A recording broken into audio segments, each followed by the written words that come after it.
I'm okay, I'm fine. Kincana, Kincana, teng neng neng neng neng. Ku menahan rasa sakit, rasa sakit. Few moments later.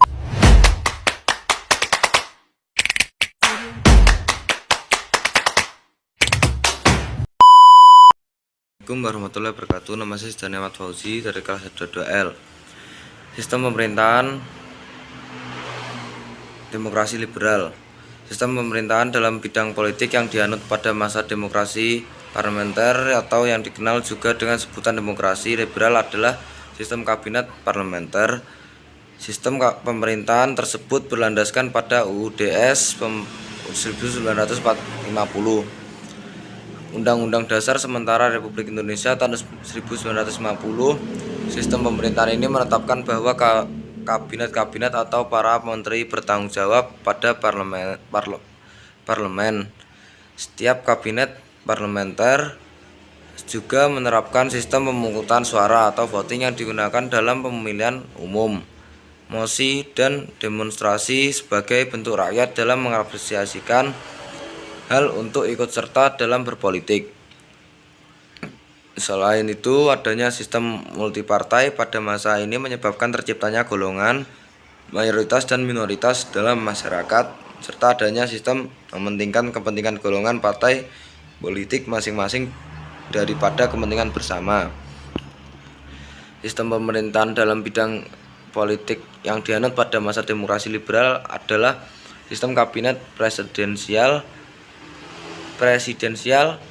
Sistem kabinet presidensial berlandaskan pada UUD 1945, Undang-Undang Dasar tahun 1945, dan kekuasaan tertinggi negara ditempati oleh negara eksekutif, yaitu presiden.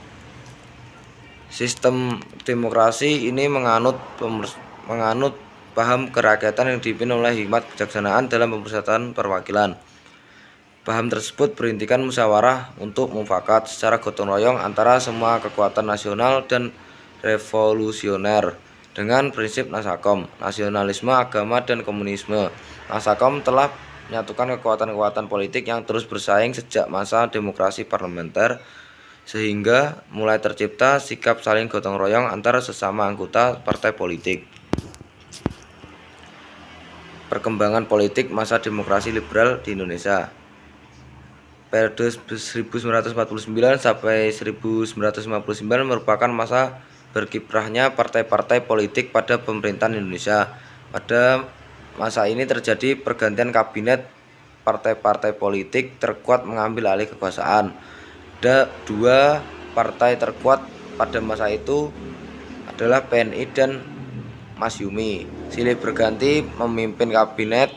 Hampir setiap tahun terjadi pergantian kabinet.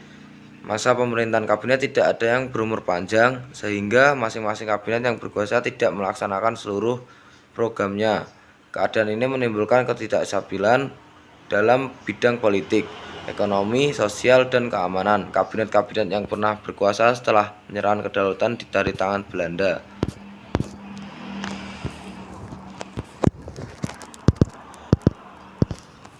Perkembangan di bidang ekonomi pada tahun 1949 sampai 1959. Masa ini disebut masa liberal karena dalam politik maupun sistem ekonominya menggunakan prinsip-prinsip liberal. Perekonomian diserahkan pada pasar sesuai teori-teori mazhab klasik yang menyatakan laissez-faire, laissez-passer. Padahal penguasa pribumi masih lemah dan belum bisa bersaing dengan pengusaha non pribumi, terutama pengusaha Cina. Pada akhirnya sistem ini hanya memperburuk kondisi perekonomian Indonesia yang baru merdeka. Usaha-usaha yang dilakukan untuk mengatasi masalah ekonomi antara lain Gunting Sarifuddin, yaitu pemotongan nilai uang Sanering 20 Maret 1950 untuk mengurangi jumlah uang yang beredar agar tingkat harga tidak turun.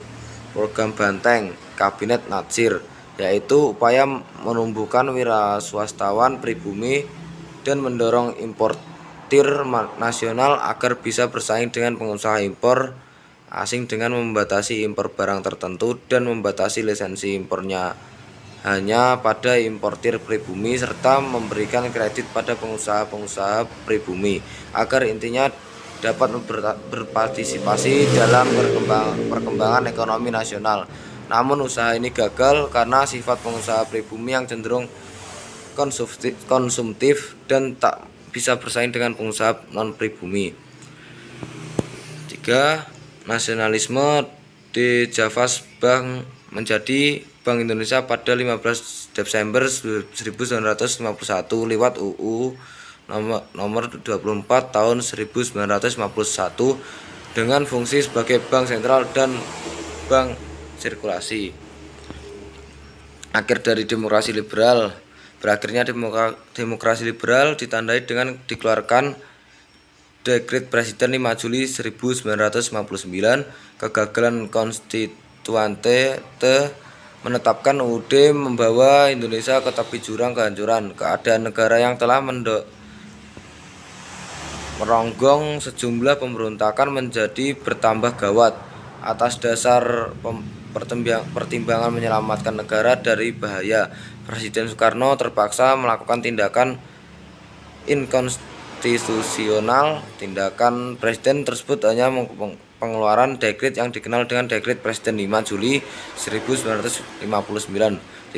Tindakan itu didukung oleh militer karena mereka sudah direpotkan oleh sejumlah pemberontak akibat krisis politik.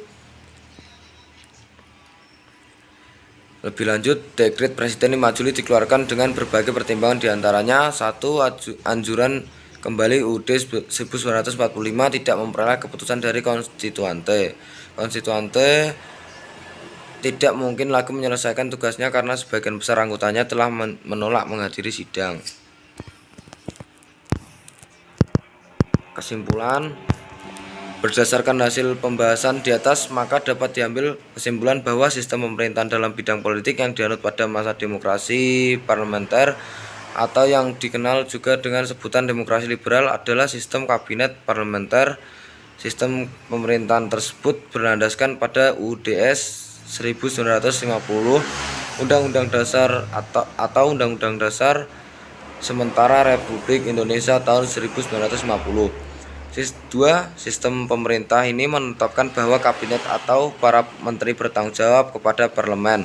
Sistem kabinet parlementer juga menerapkan sistem pemungutan suara atau voting yang digunakan dalam pemilihan umum, pemilu, mosi, dan demonstrasi sebagai bentuk rakyat dalam mengapresiasikan hal untuk ikut serta dalam berpolitik. Selain itu, adanya sistem multipartai pada masa ini menyebabkan terciptanya golongan mayoritas dan minoritas masyarakat serta adanya